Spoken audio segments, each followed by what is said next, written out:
2NURFM, a broadcast service of the University of Newcastle. 2NURFM 103.7. It is with, I guess, some trepidation and some level of caution that I welcome our next guest into the studio this week, Professor Claire Collins from the Department of Nutrition and Dietetics. The topic is flatulence. That's all I can really say. Good morning. Yeah, it's a really important topic and everybody farts. So, well, actually, I thought it was only us guys that did, because I've never actually been around a female ever in my entire life that has. So I just thought it was just us. Well, perhaps we're more discreet, but... I think you are. We enjoy doing it more, I think, in company maybe.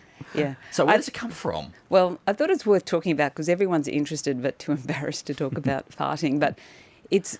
The gas that you expel comes from three different sources. I love how you pointed backwards there when you did that. We all know where it goes. Yeah, that's right. Well, some of it's from air that you swallow. Mm-hmm. So if you've got your mouth open and you're swallowing air all the time. Some gas, carbon dioxide, comes from when the acid in the stomach gets dumped into the first part of your intestines, that's your small intestines. It neutralises it by adding in bicarb, which is a bit like baking soda, bicarb soda, and that produces carbon dioxide. Some of that gets absorbed, but some keeps travelling down.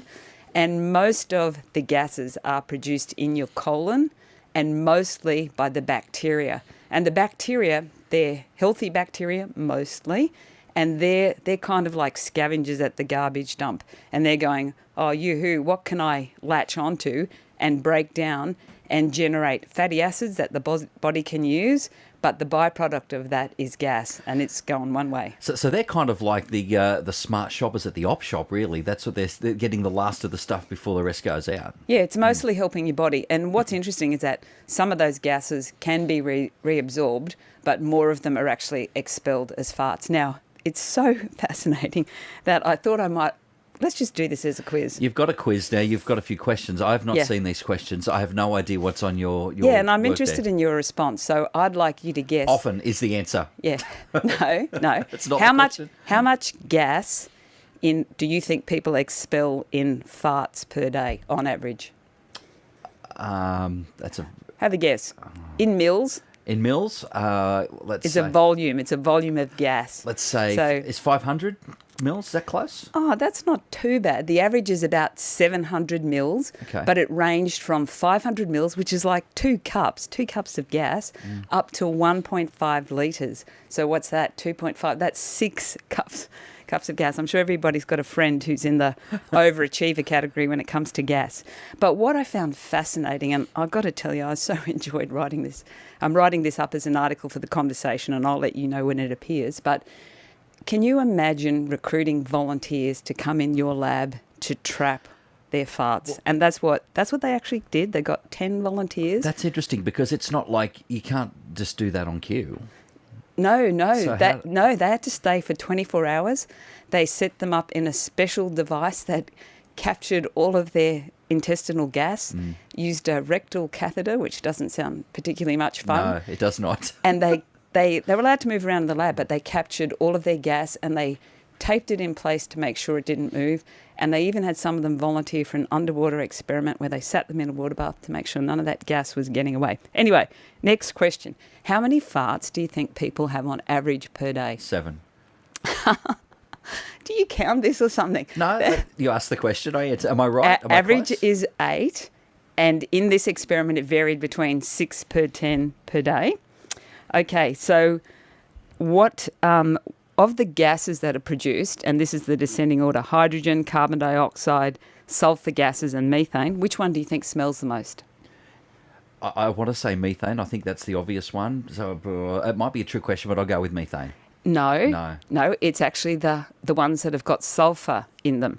And when you think about it, sulfur, rotten egg gas, and that's highly variable. Now, that's produced when you eat any of the brassica family veggies, so, cauliflower, Brussels sprouts, those types of ones. Still keep eating them.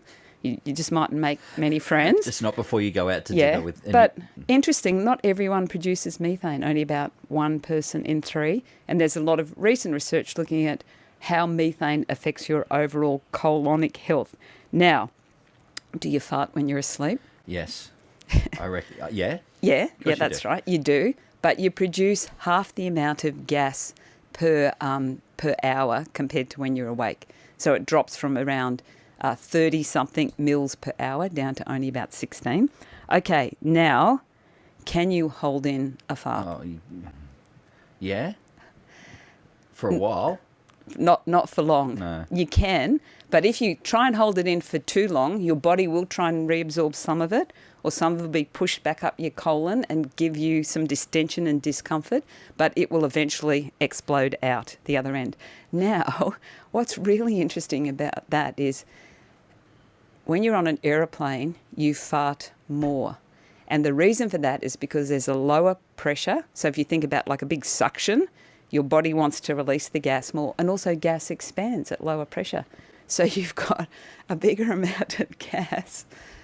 Anyway, I think it's interesting. It is interesting, and I really don't know what to say about some of these. Oh, they got most of the responses. Well, can I right. give you the bottom line? Bottom line. The bottom line is that farting is totally normal. Most Australians don't have enough fibre intake. So eat more fibre, you will make more gas. Most of it, the bigger gas expulsions are about 1 hour after eating and after exercise.